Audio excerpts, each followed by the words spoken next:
j'espère que vous allez bien. Comme promis, donc je vous propose cette séquence où on va travailler donc sur le gros ballon. Si vous n'avez pas de gros ballon, vous prenez une chaise.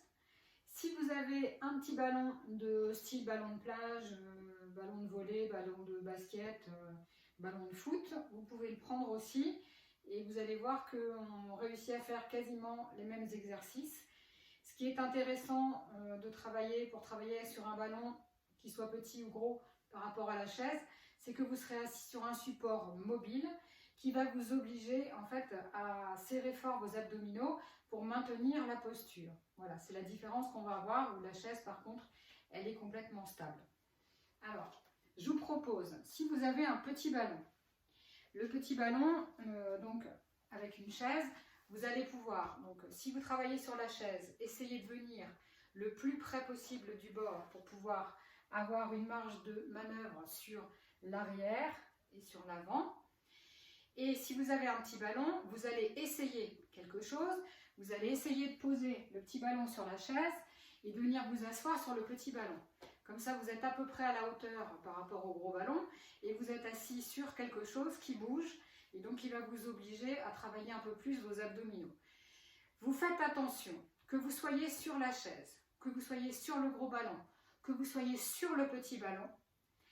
Enlevez tout ce qui pourrait vous provoquer donc, un accident si jamais vous tombez, que vous n'alliez pas heurter quelque chose avec votre tête. Donc ça, c'est très important. Si vous pouvez être dehors, pareil, vous explorez votre environnement et sur la pelouse, il ne doit pas y avoir de cailloux ni de morceaux de bois qui pourraient venir vous blesser si jamais vous perdez l'équilibre. Donc ça, c'est très important. Et ce petit ballon, donc on peut aussi décider de s'asseoir dessus sans la chaise. Je vais enlever la chaise. Voilà. Et je peux venir ici, comme je vais faire tout à l'heure et je vais vous montrer avec le gros ballon. Je peux venir ici m'asseoir sur mon petit ballon. Alors là, du coup, en cas de chute, on est tout de suite par terre, donc il y a moins de risques. Et vous allez pouvoir faire exactement les mêmes mouvements sur ce petit ballon que sur le gros ballon. Donc voilà, vous trouvez toujours votre confort. Et maintenant que je vous ai expliqué les variations possibles, donc nous venons à notre gros ballon. Alors, le gros ballon, pour qu'il soit à votre taille, vous devez, je vais mettre de profil, ici, vous devez avoir les deux cuisses parallèles au sol. Donc ça va être une histoire de taille de votre ballon et de gonflage du ballon. Dans le commerce, vous allez trouver trois tailles de ballon. 55, 65, 75.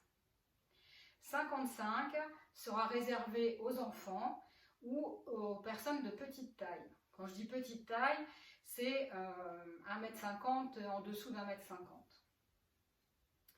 65, ça va à quasi tout le monde. Parce que plus, en le gonflant plus ou moins, on arrive à peu près à avoir, à satisfaire en fait, à trouver la bonne position pour chacun. Et si vous êtes vraiment grand, 75, voilà, ça sera bien. Et pareil, vous jouerez sur le gonflage.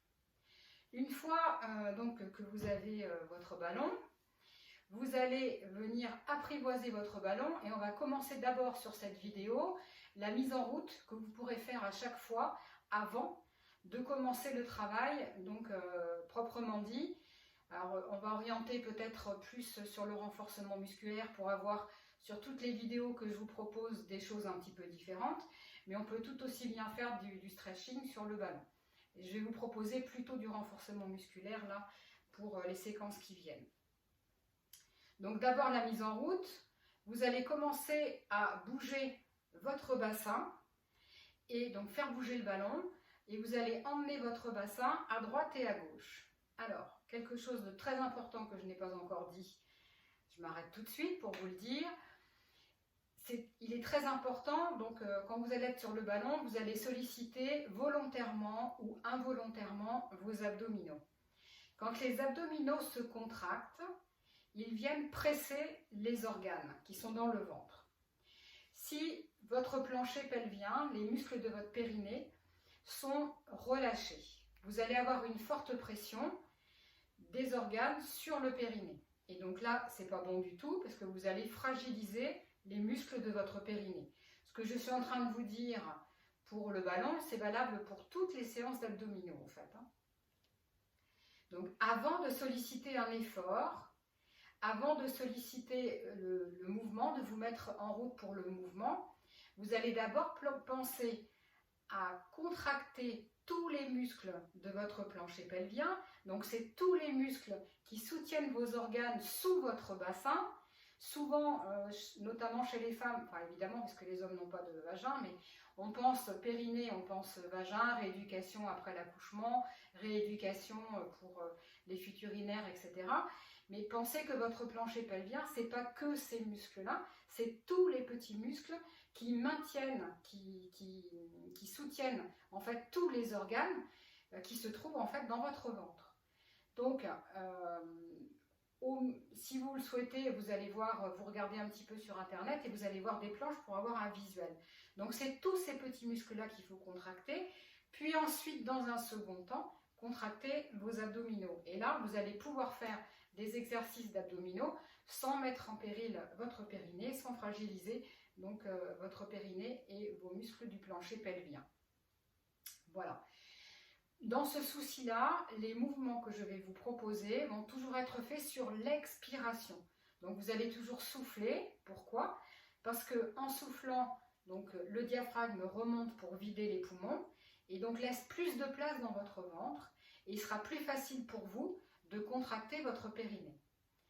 Pour les élèves qui ont l'habitude de travailler avec moi, qui ont l'habitude de travailler sur des cours de pilates par exemple, ou qui ont l'habitude, qui ont une bonne conscience de leur périnée, vous allez pouvoir faire des respirations inverses, c'est-à-dire pour aller un peu plus loin, pour travailler un peu plus, de bien contracter donc votre périnée et vos abdominaux et d'inspirer. Donc on va chercher une respiration de thoracique basse, vous allez sentir les petites côtes ici sous vos bras qui s'écartent pour que les poumons puissent se remplir.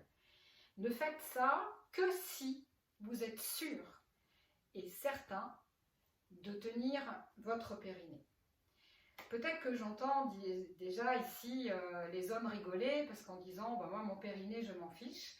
Eh bien non, messieurs, ça vous intéresse aussi parce que sous votre périnée, qu'est-ce qu'il y a? La prostate. Et je crois que la prostate est un organe qui vous intéresse beaucoup. Donc si vous voulez solliciter aussi votre prostate, eh bien contractez votre périnée et vous en aurez tous les bienfaits de cet exercice. Alors, je reprends donc mon mouvement. Ici, je vais souffler et je vais venir pousser mon bassin sur le côté. Je vais essayer de ne pas bouger mes épaules. Donc, vous pouvez placer vos mains sur vos cuisses par exemple, ou laisser les mains le long du corps, ça n'a pas d'importance. Simplement, sans bouger, fixez bien vos épaules, soufflez et poussez votre bassin sur le côté. Donc, commencez par contracter votre périnée, vos abdominaux, puis on engage le mouvement sur le côté et on vient souffler. Je reviens droit pour inspirer et je viens sur le côté souffler. Droit, j'inspire et souffle. Alors, si on est sûr de son périnée, on peut enchaîner par exemple 5 ou 6 répétitions. N'allez pas, ne faites pas des grandes séries, on dit généralement pas plus de 8 parce qu'au-delà de 8 on sait que vous avez oublié que vous aviez un périnée et que du coup vous allez fragiliser en fait cette zone là de votre corps. Si vous avez l'habitude donc de faire ces exercices là, vous pouvez très bien enchaîner sans jamais relâcher la contraction de votre périnée. Si vous êtes plutôt débutant, quand vous revenez dans votre position d'équilibre, vous pensez à relâcher votre périnée et vous recontractez votre périnée, vos abdominaux avant de repartir de l'autre côté et de souffler. Alors ça, donc vous faites vos petites séries de ce mouvement-là. Ensuite, nous allons faire un mouvement d'avant en arrière. Alors, quand je viens devant, mes épaules ne partent pas en arrière, elles restent droites, comme s'il y avait un mur dans mon dos, un mur imaginaire. Et donc, je vais glisser le long du mur, mais je ne vais pas pousser le mur en arrière. Je vais mettre deux profils pour que vous puissiez voir par rapport à mon dos. Donc vous voyez, mes épaules ne partent pas en arrière, c'est mon bassin qui est poussé en avant. Je ne fais pas ça. Hein. Là, vous allez tirer sur votre dos, vous risquez de vous faire mal. Là, c'est vos abdominaux qui travaillent. Et donc, dans cette posture-là, je vais venir souffler, donc contracter mon périnée, mes abdos, et souffler en basculant mon bassin sur l'avant. Je reviens et je vais pousser au maximum mon bassin en arrière. Là, j'inspire. Et ici, je souffle. Je vais bouger mon ballon en essayant de maintenir mes épaules fixes. Donc, elles montent et elles descendent parce que, évidemment, je descends de par la position de mon bassin. Mais, moi, je ne bouge pas mes épaules. En fait, c'est la conséquence de mon mouvement. Donc là, pareil, si vous n'êtes pas sûr de vous, eh bien, vous pensez à faire une fois le mouvement, vous relâchez, vous contractez à nouveau et vous repartez. Si ça va, on peut enchaîner plusieurs fois donc ce mouvement-là, entre 6 et 8 fois maximum. Alors, je reviens de face pour vous. Et ici, maintenant, je vais faire un cercle avec mon bassin. Donc, je vais venir pousser mon bassin en avant, sur le côté, derrière, sur le côté, devant, et je reviens dans ma position d'équilibre. Ma position d'équilibre, c'est mon dos bien droit, mes pieds écartés largeur du bassin. Et je reprends devant, côté, donc j'ai changé de côté, derrière, côté, devant, je reviens droit. La respiration sur ce mouvement-là va être libre. Par contre, votre périnée reste contracté tout le temps où vous faites votre cercle. Si c'est difficile pour vous, vous faites votre cercle plus vite que moi, je ne suis en train de le faire. Vous allez penser à fixer vos épaules. Donc, essayez de garder vos épaules à la même hauteur. C'est votre bassin qui bouge, qui se mobilise et non pas tout le corps qui tourne. Alors, je refais encore une fois. Vous pourrez le faire autant de fois que vous voudrez. Donc ça, c'est possible sur le petit ballon. Ça va être possible sur la chaise avec le petit ballon. Bien sûr, bouger le bassin sur la chaise qui est fixe, ça n'est pas possible. Donc pour ceux qui n'ont que la chaise, vous allez pouvoir commencer. Donc maintenant, on va venir bouger cette fois-ci le buste et maintenir fixe le bassin.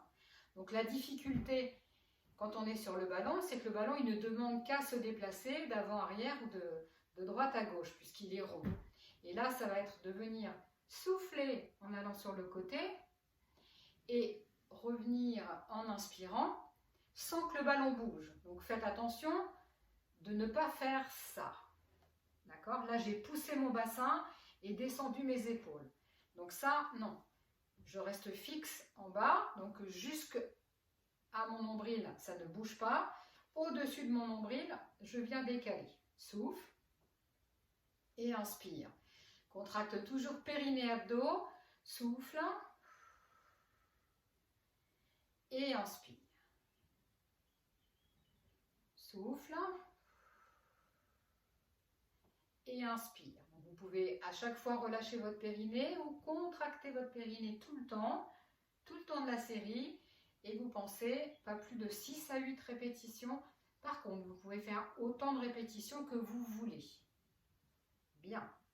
Donc on a bougé les épaules de droite à gauche. Maintenant, vous allez enrouler la tête et les épaules. Il est interdit de bouger le nombril. Donc vous allez imaginer que vous avez une aiguille qui est au niveau de votre nombril. Et vous allez venir enrouler la tête et les épaules pour venir descendre ici. Souffler, donc l'objectif n'est pas de descendre pour aller toucher les pieds par terre, mais l'objectif va être de venir refermer le bas de la cage thoracique comme si vous vouliez qu'il vienne se poser sur votre bassin. Si vous êtes sur la chaise, c'est plus facile au niveau du repère. Vous allez reculer en arrière de votre chaise pour prendre appui avec le dossier. Et le dossier va vous renseigner parce que vous devez garder le contact du bas de votre dos avec le dossier lorsque les épaules s'éloignent. Si tout s'éloigne, je me remets une fois de plus de profil pour vous montrer. Donc ici, le mouvement correct, celui-là.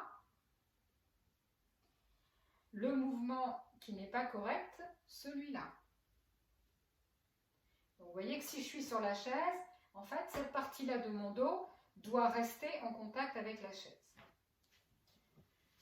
Donc, on y va.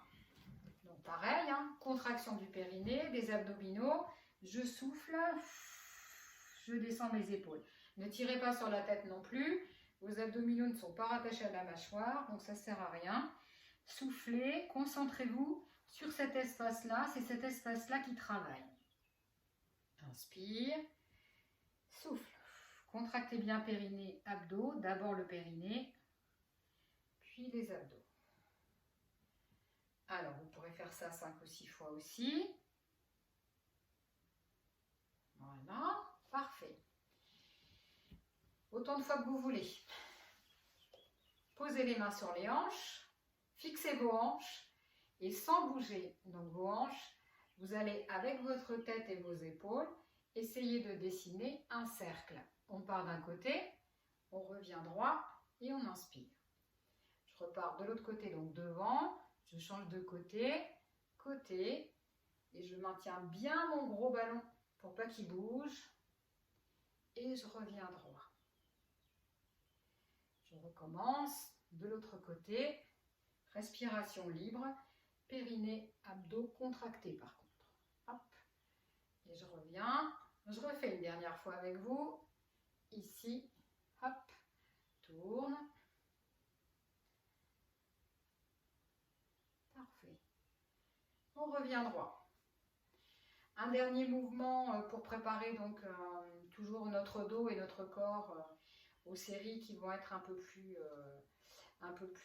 orientées vers du renforcement musculaire.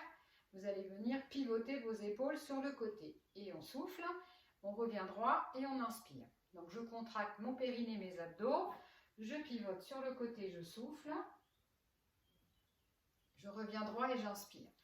Vous faites attention de garder vos genoux toujours avec le même écartement. Souffle. Il est interdit, lorsque vous êtes sur le côté, de rapprocher vos genoux, que les genoux se touchent ou que les genoux s'écartent. Vous êtes toujours sur votre position d'équilibre. Et pivote et souffle. Droit, on inspire, contracte, souffle et pivote. Pensez votre mouvement à partir de vos épaules. C'est pas la peine de tirer sur la tête, c'est pas la peine de tirer sur les yeux. Soufflez. Droit, j'inspire. Et je fais une dernière fois avec vous de chaque côté. Pivote et souffle. Droit et inspire. Pivote et souffle. Droit et inspire. Voilà. Maintenant, nous sommes prêts pour la prochaine, la vidéo suivante, que je vais poster le même jour, mais la vidéo suivante, où on va travailler en renforcement musculaire sur le ballon. Pour les personnes qui n'ont pas du tout l'habitude de travailler sur le ballon, déjà faites ces exercices-là, faites-les plusieurs fois, apprivoisez votre ballon et essayez de sentir que vous êtes à l'aise assis sur le ballon. Au début, c'est très difficile. Vous avez obligation d'avoir les abdominaux contractés. Donc les pieds, vous allez avoir les pieds qui glissent au départ. C'est pas le parquet, c'est pas le sol, c'est pas les chaussettes, c'est pas les chaussures. C'est simplement que vos abdominaux ne sont pas assez contractés. Donc votre frein, il est là pour que les pieds ne glissent pas. Voilà, donc n'hésitez pas à refaire cette séance-là plusieurs fois avant même de passer